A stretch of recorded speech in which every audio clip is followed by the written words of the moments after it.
gas. We talked about that last week. We could talk about it again. It seems to be a hot topic, and somebody and 16,000 people thought it was a good idea for you to talk about we it. can do gas and inflation because they're combining the two. And taxes. Have you filed your taxes yet? Yeah, well, Oh, wait, we got some tax shit from you too. What? Yeah, your tax stuff is coming to my house because you decided to file or put my address down as your. Wait, Tab- you only got one thing. No, we got two things now. No, I haven't filed. I sent it to my accountant out in California, so I should be filing in the next couple of weeks. Okay, so we are streaming. Now we're recording. Oh, I haven't said it's streamed anything. Well, let's go live. How far along are we till we really go live? When? Well, I mean, we can go live whenever. Okay, let's kick this off. So All right, gas well, hold and on. inflation. Well, because you don't want to keep our audience waiting, right, John? That's right. I gotta load up some things over here. So I haven't gone live yet. Go live. Okay, because people don't like that. TikTok. Because I think they raised interest rates today. Yeah, we can talk about that. What about the? What was the inflation? What was the actual percentage of February? February was 7.9. Let's go to. Oh, wait, I got. Let's check. Look, we are streaming. Let me check some platforms which here. is all the goods and services that go into making a product. That went up 10% Nice. from a year ago. Yeah, we're doing real good. And the market liked it because it wasn't as high as they thought it was going to be. See, for whatever reason, my camera's stuck. But it really doesn't matter. I'm just controlling stuff over here.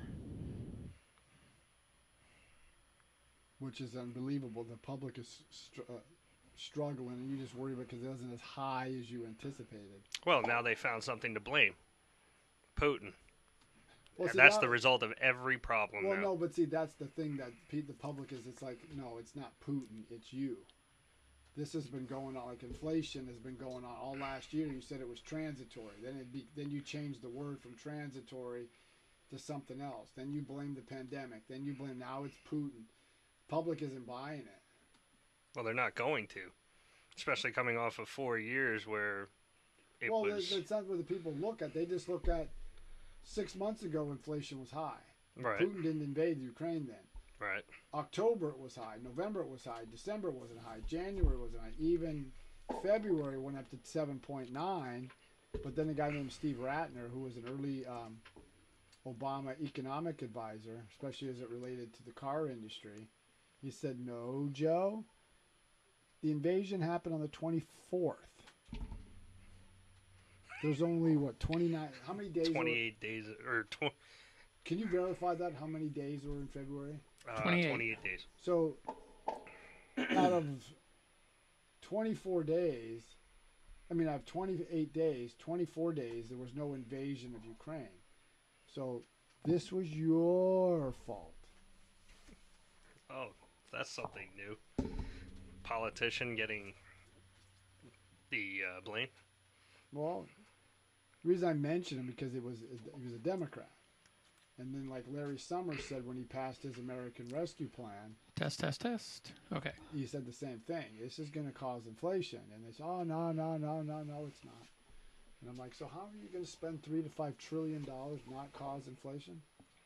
Because you're going to always find something to blame, no matter what. But see, that's what the public does. They go into the gas station. Who do they blame? Biden. All right, you gonna go live? Are you ready? Yeah, because you're wasting all the good stuff. I got it. You're wasting all the good Shut stuff, up, and we're not troll. even recording yet. Here we go. Actually, we are recording. Okay, Here good. we go. So Go live. Am I good? Going Can you hear me? live. yeah, I can hear. We're going you. live. 2, right. 1. Test. Hey, everybody. Hold on. Let me count you down. Okay. Jeez. 3, 2. Hey, everybody. This is John at Ubaldi Report that provides fact, not fiction, on issues facing America, whether internationally or domestically. So we provide the facts. We don't provide any spin. We just provide the facts. We let you make up your mind on these key core issues that affect the country nationally and internationally, and there's a lot to talk about. And with me, I've got two individuals here. One is my co-host is Joe Bitts. And then he was a retired Marine, combat vet from Iraq. He was wounded because he stepped on something he probably should not have stepped on. Sure. And what's Ray? Ray like a color commentator? What is he? He's our color commentator. You're host. I'm co-host. He's like, I mean, we can call him producer, but he doesn't produce anything. Well, I would almost look at him as the man of the street. He gives us the okay. Hold on. He's our correspondent. Yeah, but I mean, he brings up a fresh perspective of what most Americans do. I mean, Ray, do you follow politics on a regular basis? Have you seen his Facebook? Oh, okay. Well, I haven't seen his Facebook. Well, because most people don't. I mean, really, in America, most Americans really don't follow politics. No. They despise it. But why now? Why are they so involved? Why are they so? Well, they get involved when an issue is important to them. Yeah. But for the most part, they don't trust politics. It's funny because when I used to work at a political consulting firm, and it was for a Republican, and we ran a guy named Bill Simon, who ran against Gray Davis in California. And the one thing that he lost because he was out of touch. He just felt that if you had to be at his economic level, otherwise if you weren't, you were a servant. And he just couldn't relate to the voters. And that's a death knell in politics. You have to be able to relate to the voters and understand what their concerns are. And if you don't, you're going to lose. Well, was it kind of like Dukakis? Or no, it was Bush when he looked at the, what's it called? When he looked at the scanner at the supermarket, he was like, what's that? That was George H.W. Bush. Yeah. There was a special scanner that could read your receipt if something was messed up. Or read your groceries. But he was out of touch. It's just like John Kerry when he went windsurfing to show I'm one of you. Most people don't windsurf. It's an elitist sport. Hey, 1 second. Stop playing with that thing under the table. I'm not playing with it. There's something that's clicking around here. Well, let's just. But anyway, it's just they have that elitist attitude, and he just couldn't relate.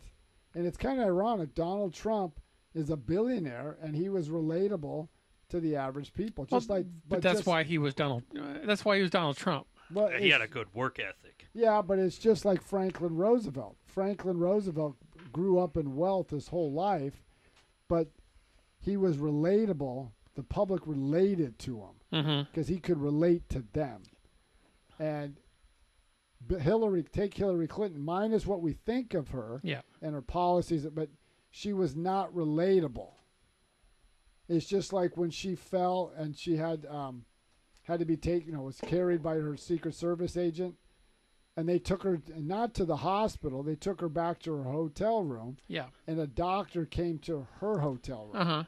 How many people are going to fall or have some same kind of condition? The doctor's not coming to your house. Would she have been more relatable had she gone immediately to the hospital? I think it would have been better for her. She could have seen the healthcare system up front. Yeah.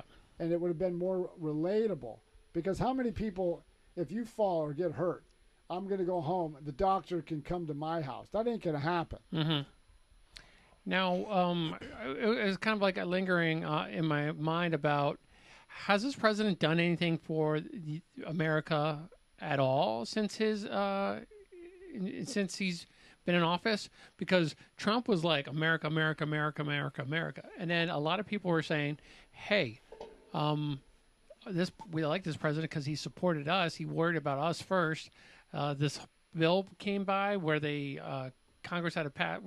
They passed something. Okay. Not the stimulus, but the American Rescue Plan last summer. Not that. The one that just recently passed in Congress. Oh, the bipartisan the spending bill? The spending bill, so that we wouldn't go into a government shutdown, and nothing is for us. Nothing is for the American people. Did Congress get a raise? I would have to go back and look at that. What's that? I saw that they got a 20% or something like that pay raise. Okay, yeah, so their inflation's covered, right? Yeah, but see, when you ask the question, has he helped the American people? The answer would be no. Gas prices, since he took office, have skyrocketed beyond what happened in Ukraine. It was going up far faster last year. then you have inflation. Now, they blame Putin for rising gas prices and for inflation. Now, that had a little bit to do with it. That I'm not going to deny that had something to do with it. But inflation was going up all in the spring and and all through the summer. And remember, the argument was, oh, it's transitory. This is only going to be temporary. Come the fall, it'll start to go down. Well, that proved false, because starting in October, it was like 6%, then 6.5 each month. Since October, inflation has gotten worse from the previous year. Mm-hmm.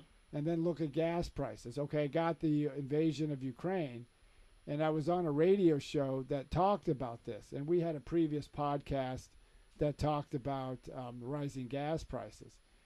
I'm not putting the full blame on Biden, because once they shut down the economy and the economy reopened, demand shot up, but supply didn't keep pace. That wasn't Joe Biden's fault.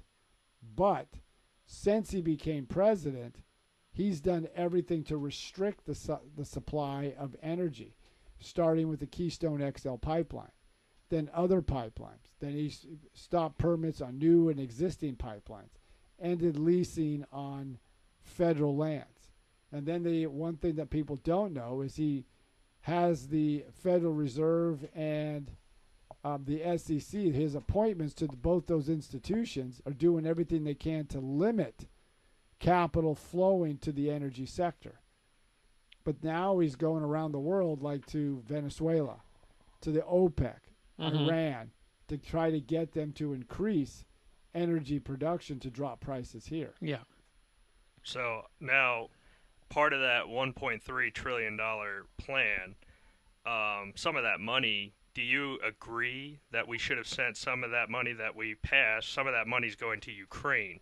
Do you support that aid being military aid, weapons, everything military-wise to Ukraine? I mean, I do, and the reason I do is that this is bigger than Ukraine. We're looking at it, Russia invades Ukraine. The other country that's looking at this, whether it's good or bad, if Putin fails or Putin succeeds, is China. If Putin succeeds in Ukraine, China's going to look, oh, I guess the West isn't going to do anything, because American businesses are pulling out of Russia. But Russia's economy is nothing before this. Would American business do the same thing to China, which is the second leading economy in the world? So we have to look in a broader perspective, not just Ukraine. And the only reason why I asked that question, and it's a big topic, and obviously history shows, is the reason why I ask is, not too long ago, we also sent weapons to the Middle East to fight Russia. And that kind of, backfired, where they were using weapons on us as well when we sent our own troops to Afghanistan. And part of the reason is I just get concerned when we send our help over to a foreign country. I don't think Ukraine will do anything against us, but, there's always just that addressed concern as... There always is going to be that concern. There always is going to be. But if a fledgling democracy, and it was a fledgling democracy, I'm not saying Ukraine was a perfect democratic country, but they were striving to be democratic. If we allow a country to take over its neighbors for some territorial aspirations they have, what's going to prevent China to go into Taiwan? Now look at the economic impact of Russia going into Ukraine. What's going to be the economic impact of China going into Taiwan? A lot of our semiconductors are made in Taiwan.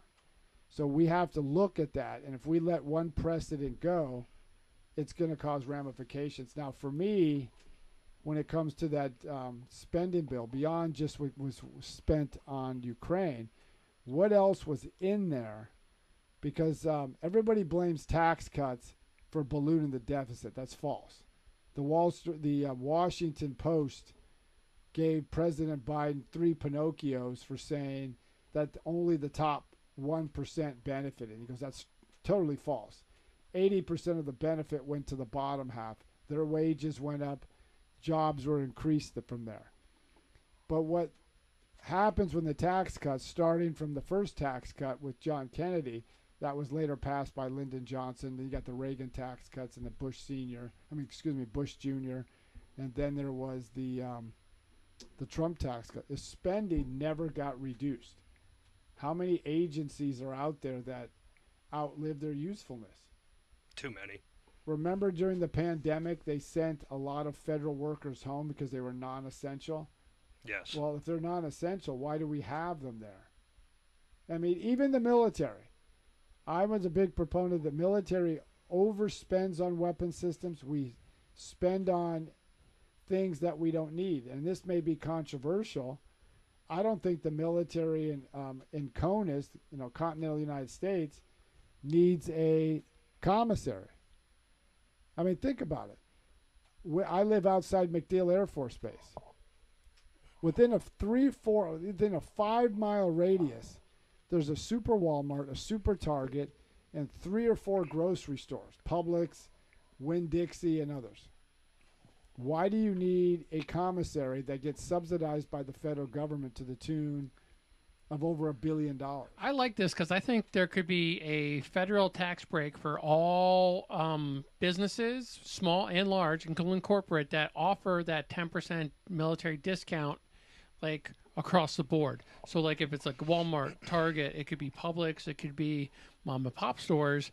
If there is a federal tax cut that says, hey, you can write off 10%, or you can write any military that comes in for 10%, you can deduct that from your taxes after tallying it up. It just keeps a little bit extra. You have to keep track of it, but I mean, it would greatly benefit not only the business. Can you imagine a business being able to write off 10% of their earnings if they're in a military well, there area? was at the tail end of the Obama administration, I can't remember the individual's name. He talked about ending the commissary, and he went to all the different retail outlets, like I'm sure Costco, all the supermarket chains, and they were willing to give the military retirees, dependents, 10% discount on their products that they buy at their company.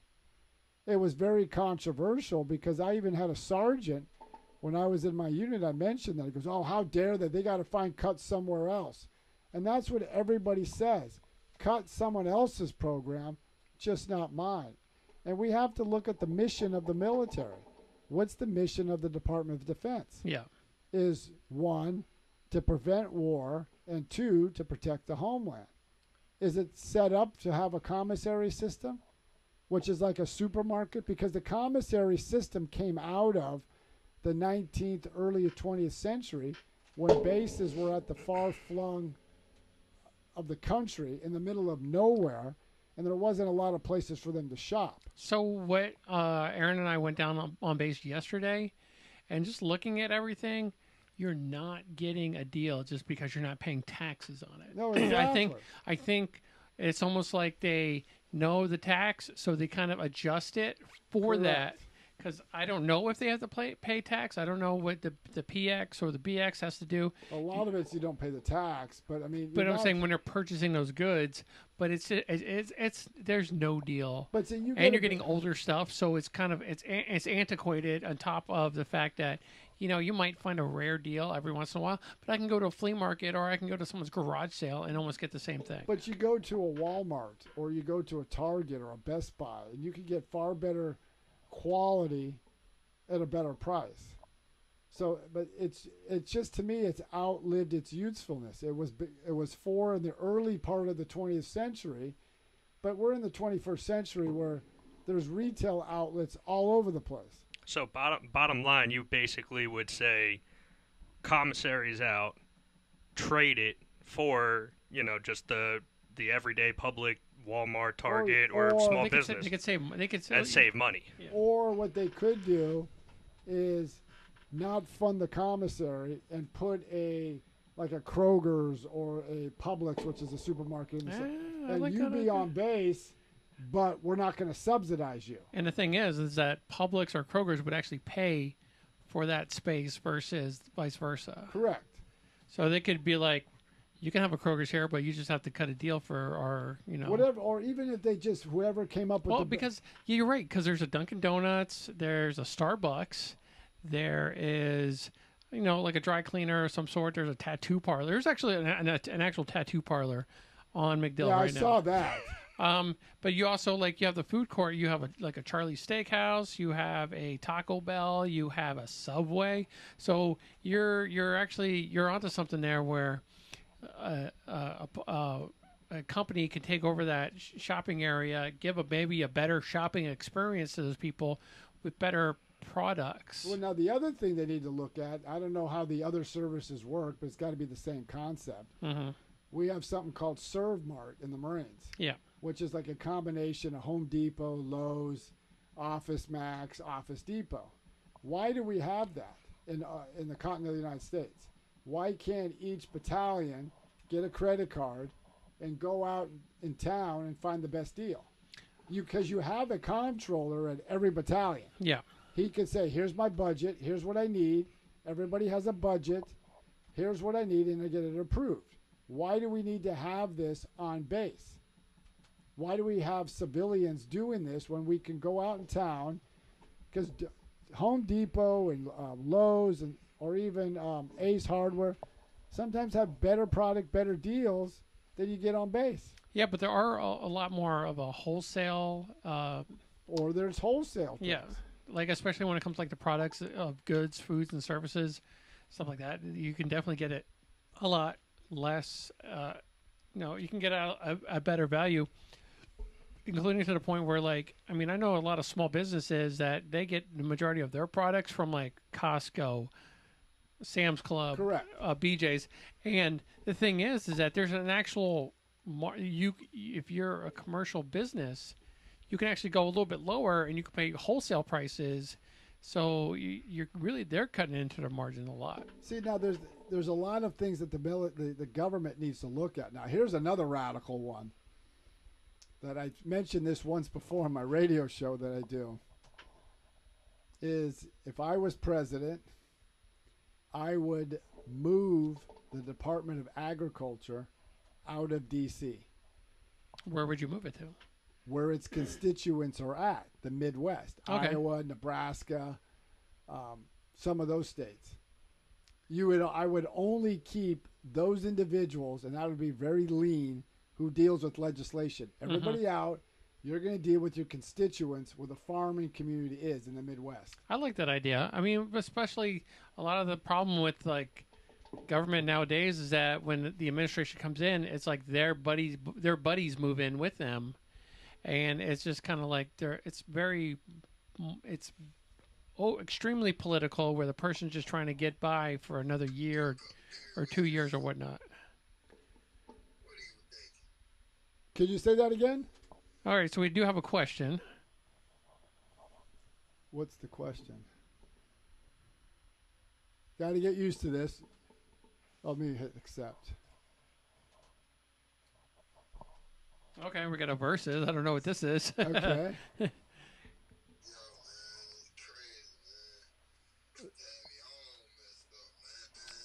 What?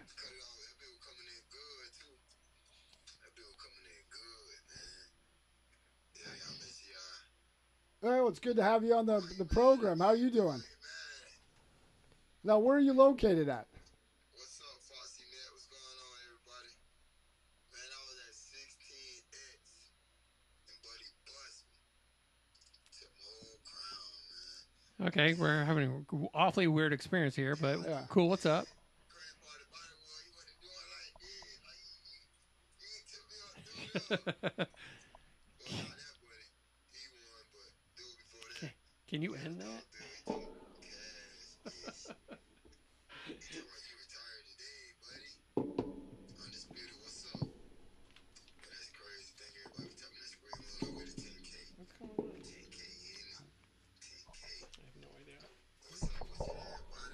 Let me see. You could just end the live and go back live again. What's up? Soul Snatcher, what's up? Hey, how you doing? Thank you for the paper crane, the high. How do you end it? With the weights. Man, Soul Snatcher, man, my barber done fucked my beard up, man. There we go. With Yeah, don't hit this button anymore. I'm not.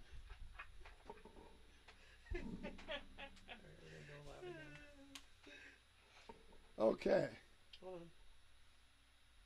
3, 2, get out of my way. Okay, we're back live. We had someone chime in, and probably wasn't the best. Wasn't for our genre what we were dealing with. But what I was mentioning before we had that person chime in is one of the things with the budget I would do is move some of the federal agencies out where their constituents are at. Like the Department of Agriculture, you're moving to Iowa or Nebraska or Kansas because you're dealing with the agriculture issues. You're dealing with those farming states. And if you're the Department of Interior, guess where you're going?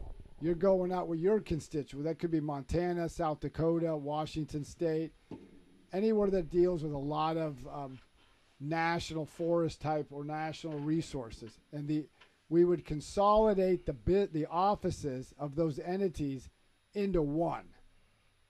Only those dealing with legislation would stay in Washington, and we would sell the buildings at prime real estate and give that money to the Treasury so we can reduce our debt. So basically, you have a lot of common sense going forward here. You would put each respective department where you see fit in this country instead of the concrete jungle of Washington, D.C. Correct. And then the other thing is, this is also controversial, is I would abolish the Department of Education. Okay. If you did keep it, you're only going to deal with legislative issues because education is really a localized issue. Mm-hmm. The federal government spends money on education, but mainly a lot of that is dealt at the state and local levels. Now, when people would fight back against that, oh, you're going to hurt the kids. Well, think about it. We went to the moon, and we didn't have a Department of Education. The Department of Education was adopted in 1978. So the vast majority of individuals who are over, I think, 60, 65 years of age, they went to school without a Department of Education. We won World War II. We sent a man to the moon. There was no Department of Education. It's just a bureaucratic mess. And if you look at the Department of Education, our reading scores haven't improved. Math scores haven't improved. Let's get it back down to the states.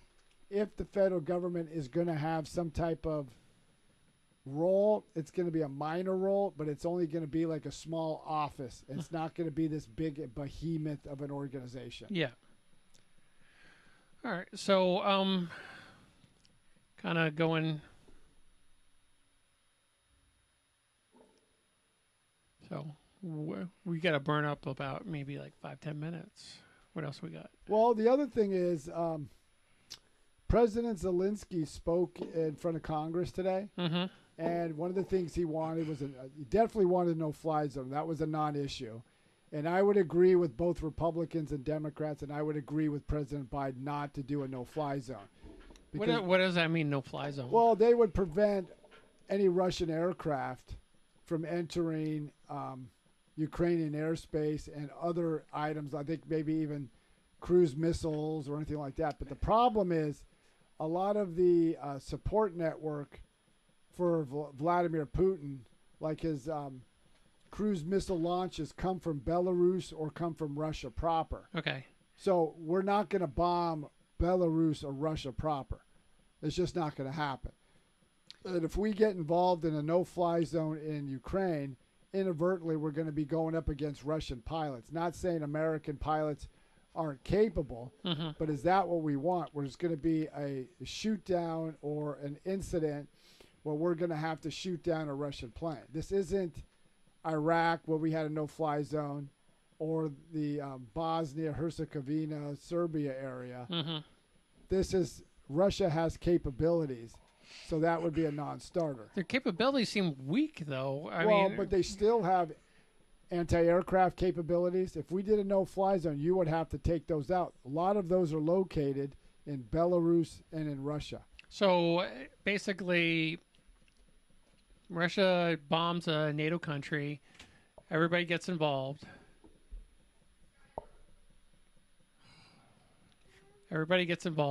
what I mean. Well, That's but that's so beginning far, of he World War hasn't- III. so far, he hasn't attacked a NATO country. Uh-huh. But I'm just saying, But we what- don't want that possibility. But he's going to. No, but going to or is one thing. Has he? No, we don't want to get into that problem. Now, other things Zelensky asked for is the transfer of the MiG fighters from Poland to an American air base and back into Ukraine. Mm-hmm. I would be in favor of that because that gives them the capabilities to do other things. Why don't we want to get involved? Well, we don't want to escalate this into a conflict beyond Ukraine. Is it kind of like, are they kind of maybe are they kind of hitting on Ukraine just to get America in and then it's on? No. This is Putin's whole belief was he wants to resurrect the old Soviet Union, the Russian Empire, which included Belarus, Ukraine, the Central Asian republics, and the Baltic states. Now, the Baltic states are members of NATO. So I don't think Putin is going to go into those countries, but he definitely wants Ukraine part of his orbit. And I just think going up against that would be a mistake. But there's other things we can do, and President Biden gave him almost $1 billion of aid, which is like the Javelin missiles, the Stingers, AT-4s, which is a bunker buster. There's other weapon systems that we can flood into that country. If he does take Ukraine, and this could go either way, it would definitely make those Baltic countries, they would be very nervous. Very nervous, yes. Yes. Because then that just kind of encloses on them.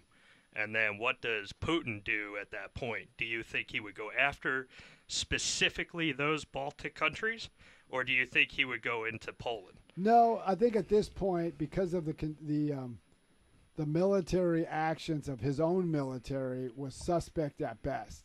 He thought he would roll in, take Ukraine in a matter of days, and as we're into the third week, and they haven't even taken the capital yet. Yeah, and what's up with you, Poland? Why is everybody always after Poland? What's so good about Poland? Because Poland is kind of relatively flat, and it stands. It's like the bridge between the eastern and western part. It's just an easy roll right through. Because Germany was all about Poland, and people would think that would be a great opportunity. Well, it's always been a buffer state, but it's just easy to get in. World War II, the Russians came in from the east, and the Germans came in from the west, and they split it. Mm-hmm. Poland is just there's no natural barriers. There's no river. There's no mountain. Yeah. It's just flat. It's just an easy access for invading armies to come through. So, but see, you have to look at it. Putin's successful in Ukraine. That gives an impetus for President Xi and China to go into Taiwan because he feels, oh, what the heck? If they went into Ukraine and didn't that stood, no matter how bloody how bloody for the Russians it was, what is it going to be for us when we go into Ukraine? Into Taiwan, or other areas of the South China Sea, or other aspects of that area. So our president thought it would be a good idea to get some advice off TikTok. Well, you heard that, right? I did. Were you one of them? What's that? Were you one of them? No. Okay. If I would have said, open the energy spigot. What he did was, he wants to deflect the blame he's getting for rising gas prices and rising inflation. So he's going to tell a bunch of influencers, "Hey, it wasn't me." Well, I mean it's smart on his part, and I am no Biden supporter, but it's smart on his part because it deflects to my generation, who has TikTok, Instagram, Twitter, every other social media out there, and we're watching it. So if you're not paying attention in politics and you're just watching your TikTok and you scroll down on it, that's what you think is going to happen. Now, I'm not saying that they're the smartest people in the world, but I'm just saying that that's it. It's a smart move. But some weren't even over the age of 18 yet. Well, they tried to lower the age of voting to 16. They're taking. It's enough way to deflect the blame that he's getting. Now, like I've always said, Biden's not solely responsible for inflation, but inflation is having too much money out chasing too few goods. So the Federal Reserve loose monetary policy on top of the loose fiscal policy, because Joe Biden has spent like there's no tomorrow. Like he spent almost $2 trillion on the American Rescue Plan. And remember in December, they had a hard time getting COVID-19 test kits. Mm-hmm. Well, when they allocated $80 billion for that. Or they gave money to the schools, and some of the schools never reopened and never got to the intended target. So let's just say tonight at 9 o'clock, our president pops on the TV for an emergency brief, and he says, "I am opening up the Exxon. I'm opening up the pipeline, Keystone XL pipeline, and we are going to start honoring those leases, and we're going to start getting more energy, or we're going to be more energy independent." Does that change your view of this current administration? No.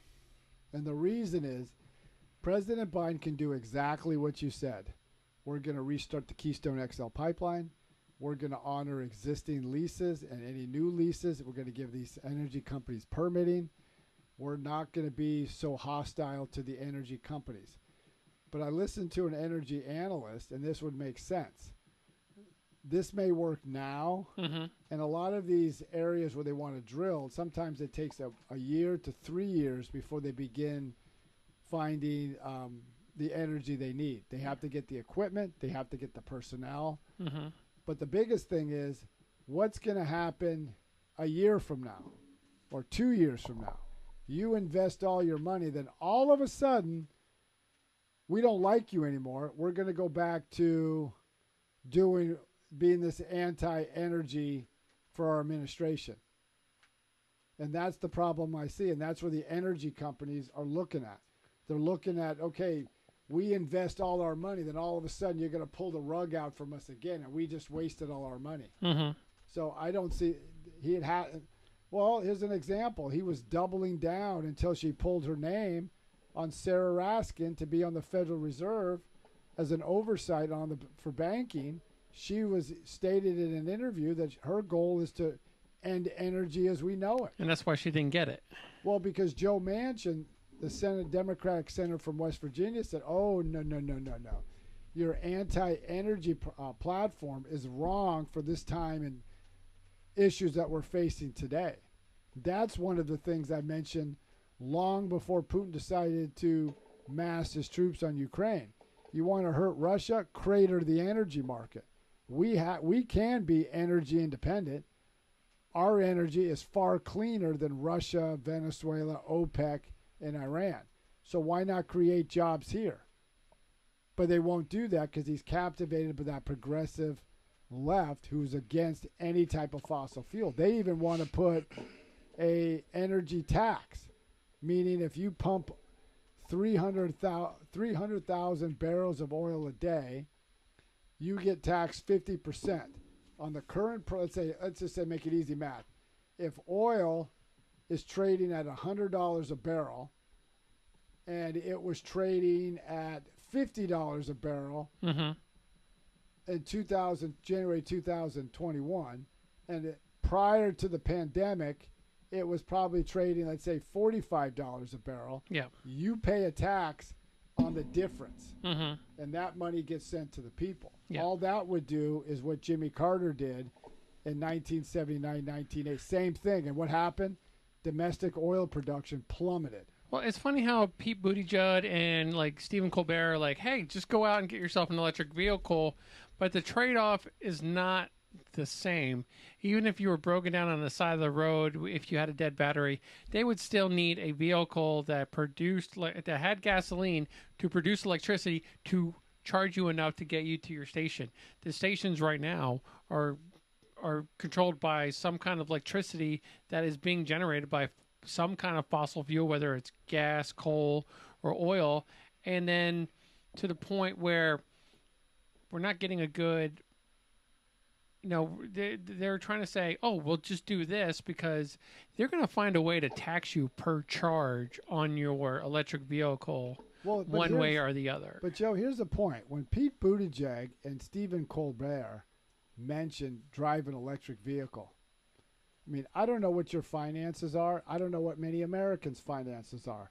How many people have $50,000 to $60,000 to have an electric vehicle? Mm-hmm. And I know for your house, your wife parks her vehicle in the garage. Yeah. You park your vehicle outside. Mm-hmm. How are you charging your vehicle outside? Well, I mean, in all honesty, there are systems and rigs that you can put outside to charge your vehicle outside. Now, when it's on the street, say it's about a good 10, 15 feet from the house, that's a little bit different. But most people park on the street. Do you have that kind of money to put charging stations? I don't know how much a charging station costs. Well, the thing is, if you can afford an electric car, you could probably afford something like that. But most electric cars are a secondary car. It's not your primary car. Mm-hmm. But when only 1% of the population has an electric car, and it's just not the infrastructure is not there. They haven't even thought of how that's going to plan. But they're saying by 2035, half of all vehicles must be electric. Yeah, and I still don't know why they're kind of putting down the number one electric car producer, and they're like, "Hey GM, hey Ford, you take it." Ford can't get a vehicle out of the door because their lack of chips. And you're going to say, "Oh, here's a electric powered," and Elon Musk is so confident about his vehicle over all the other electric vehicles. He even put out his patent for free use to be like, "All right, okay. Here's how I did it. Go ahead and try to make a better car." And they still can't. But even Elon Musk said, this goes against my business model, but you're going to have energy.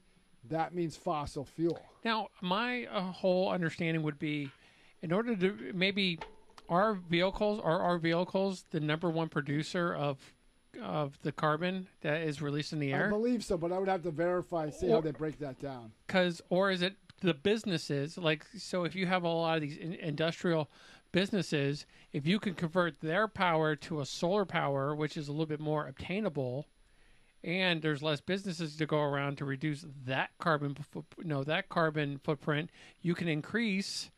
Or you can maintain the electric. That wouldn't work because California has its own version of the Green New Deal, and they use alternative fuels more than the rest of the country, and they have an energy shortage. Are you talking about for like buildings and housing and stuff like that? Yeah. Just everything. They use more.